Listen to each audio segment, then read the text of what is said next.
श्रीमद् भागवत महापुराण दसम स्कंध नवमो अध्याय श्री कृष्ण का ऊखल से बांधा जाना। इससे पूर्व के अध्याय में हमने नामकरण, संस्कार और बाल लीला का श्रवण किया।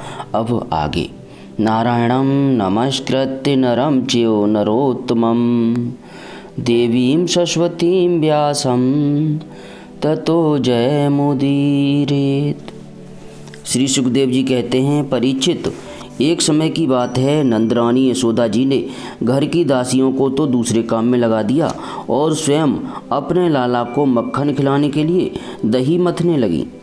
मैंने तुमसे अब तक भगवान की जिन जिन बाल लीलाओं का वर्णन किया है, दधी मंथन के समय वे उन सब का स्मरण करती और गाती भी जाती थी। वे अपने स्थूल कटे भाग में सूत से बांधकर रेशमी लहंगा पहने हुए थी। उनके स्तनों में से पुत्र स्नेह की अधिकता से दूध चूता जा रहा था और वे कांप भी रही थीं। नेति खींचते रहने से बाहें कुछ थक गई थीं। हाथों के कंगन और कानों के कर्णफूल हिल रहे थे। मुँह पर पसीने की बूंदें झलक रही थीं। चोटी में गुथे हुए मालती के सुंदर पुष्प गिरते जा रहे थे। सुंदर भौं वाली यशोदा इस प्रकार दही मथ रही थी। उसी समय भगवान श्री कृष्ण स्तन पीने के लिए दही मथती हुई अपनी माता के पास आए। उन्होंने अपनी माता के हृदय में प्रेम और आनंद को और भी बढ़ाते हुए दही की मथानी पकड़ ली और उन्हें मथने से रोक दिया। श्री कृष्ण माता यशोदा की गोद में चढ़ गए। वात्सल्य स्नेह की अधिकता से उनके स्तनों से दूध तो स्वयं झर ही रहा था। वे उन्हें पिलाने लगीं और मंद मंद मुस्कान से युक्त उनका मुख देखने लगीं। इतने में ही दूसरी ओर अंगीठी पर रखे हुए दूध में उफान आया। उसे देखकर यशोदा जी उन्हें अतृप्त ही छोड़कर जल्दी से दूध उतारने के लिए चली गईं। इससे श्री कृष्ण को कुछ क्रोध आ गया। उनके लाल लाल होठ फड़कने लगे।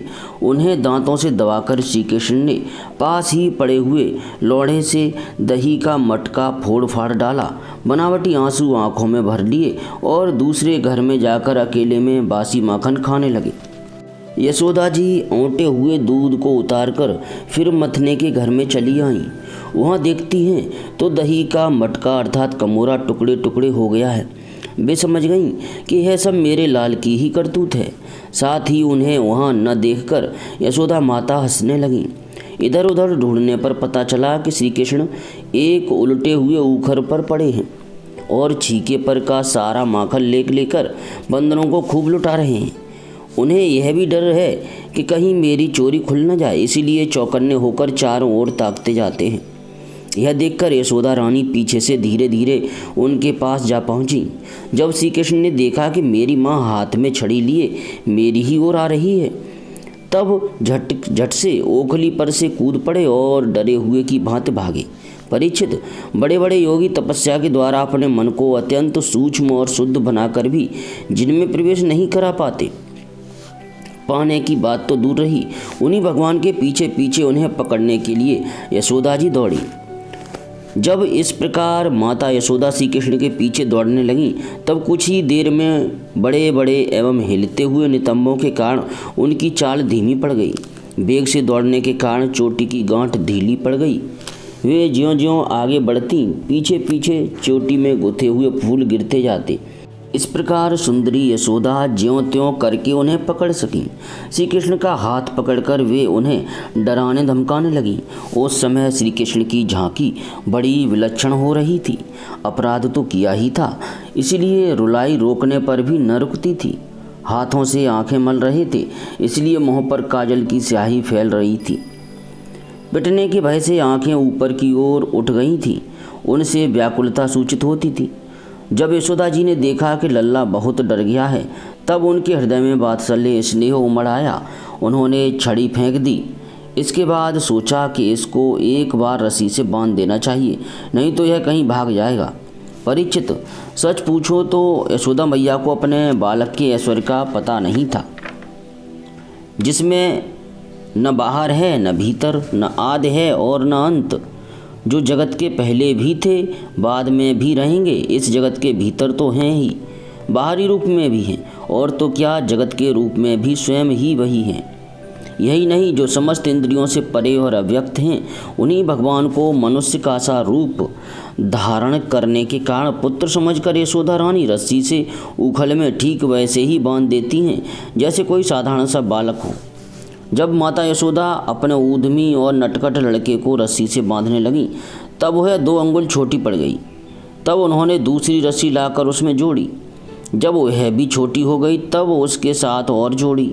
इस प्रकार वे ज्यों-ज्यों रस्सी लाती और जोड़ती गईं, त्यों-त्यों जुड़ने पर भी सब की सब 2 अंगुल छोटी रह जाती। यशोदा रानी ने घर की सारी रस्सियां जोड़ डाली, फिर भी वे भगवान श्री कृष्ण को न बांध सकीं। उनकी असफलता पर देखने वाली गोपियां मुस्कुराने लगीं और वे स्वयं भी मुस्कुराती हुई आश्चर्यचकित हो गईं। भगवान श्री कृष्ण ने देखा कि मेरी माँ का शरीर पसीने से लथपथ हो गया है, चोटी में गुथी हुई मालाएं गिर गई हैं और वे बहुत थक गई हैं। तब कृपा करके वे स्वयं ही अपनी माँ के बंधन में बंध गए। परीक्षित, भगवान श्री कृष्ण परम स्वतंत्र हैं। ब्रह्मा, इंद्र आदि के साथ यह संपूर्ण जगत उनके वश में है। फिर भी इस प्रकार बंधकर उन्होंने संसार को यह बात दिखला दी कि मैं अपने प्रेमी भक्तों के वश में हूँ। ग्वालिनी यशोदा ने मुक्तिदाता मुकुंद से जो कुछ अनिर्वचनीय कृपा प्रसाद प्राप्त किया, वह प्रसाद ब्रह्मापुत्र होने पर भी, शंकर आत्मा होने पर भी और वक्ष स्थल पर विराजमान लक्ष्मी अर्धांगिनी होने पर भी न पा सके।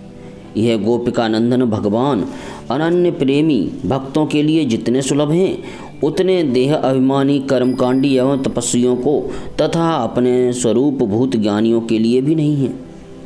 इसके बाद नंदरानी यशोदा जी तो घर के काम धंधों में उलझ गईं और उखल में बंधे हुए भगवान श्याम सुंदर ने उन दोनों अर्जुन वृक्षों को मुक्ति देने की सोची जो पहले यक्षराज कुबेर के पुत्र थे।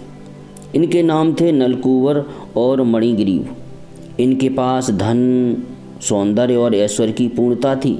इनका घमंड देखकर ही देवऋषि नारद ने इन्हें शाप दे दिया था और ये वृक्ष हो गए थे। श्रीमद् भागवत महापुराण 10वें स्कंध 9वां अध्याय समाप्त। जय श्री कृष्ण।